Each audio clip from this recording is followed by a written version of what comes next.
ندامت اور توبہ کا ایک آنسو اس مقام پر لے جاتا ہے جہاں پہنچنے کے لیے برسوں کی محنت اور عبادت درکار ہوتی ہے۔ اگر تمہارے درمیان ایک دوسرے کے گناہ ظاہر ہو جائیں تو تم ایک دوسرے کو دفن بھی نہ کرتے۔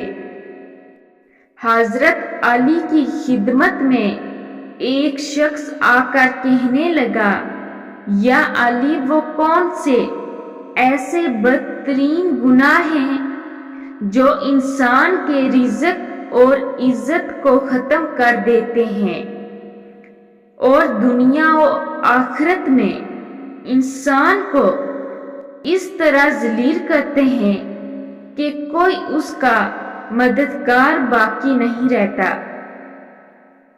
بس جیسے ہی یہ پوچھا گیا تو حضرت علی نے ارشاد فرمایا، اے شخص، میں نے اللہ کے رسول سے سنا ہے کہ 7 گناہ ایسے ہیں جو انسان کی دنیا اور آخرت کو برباد کر دیتے ہیں۔ اگر چاہتے ہو کہ اللہ تعالیٰ کا خاص کرم تم پر برقرار رہے تو کبھی بھی یہ 7 گناہ نہ کرنا۔ تو وہ شخص عرض کرنے لگا، یا علی، وہ 7 گناہ کون سے ہیں؟ حضرت علی نے ارشاد فرمایا، پہلا گناہ اللہ تعالیٰ کے ساتھ کسی کو شریک کرنا ہے۔ سب سے بڑا گناہ شرک ہے۔ اللہ تعالیٰ نے سورۃ النساء میں ارشاد فرمایا، ترجمہ کہ شرک کو اللہ تعالیٰ معاف نہیں کریں گے۔ شرک کے علاوہ دوسرے گناہوں کو چاہیں گے تو معاف کر دیں گے، اور جس نے شرک کیا اس نے بہت بڑا گناہ کیا۔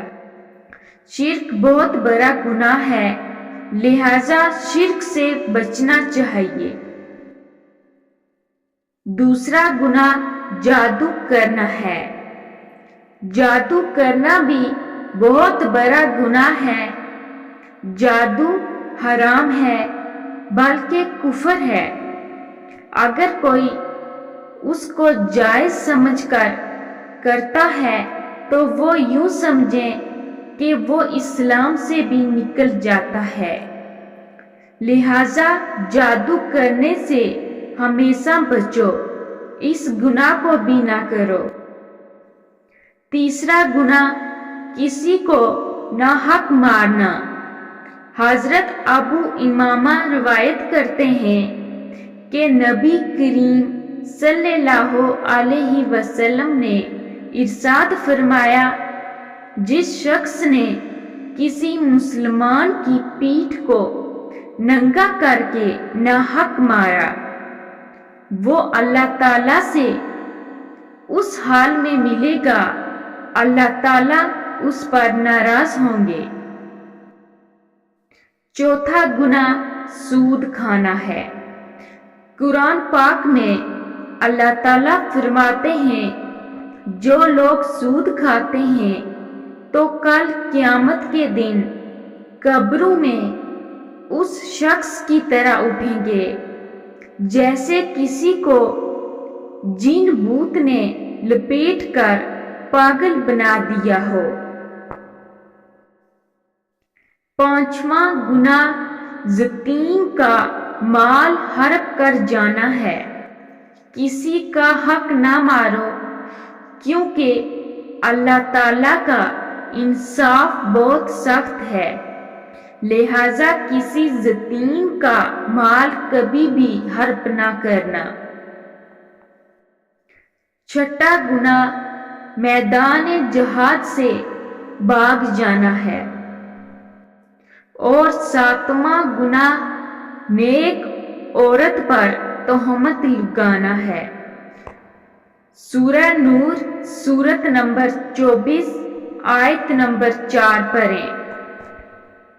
ترجمہ: وہ لوگ جو پاک دامن عورت یا پاک صاف عورت پر الزام لگا دیتے ہیں، حالانکہ وہ اچھی نیک گھرانے کی عورت ہے، پردے والی ہے، نماز روزہ کرنے والی ہے۔ قرآن پاک کہتا ہے، جو اپنی زبان کھولیں گے الزام لگانے کے لیے، اگر ان سے گواہی مانگی گئی اور مانگی جائے گی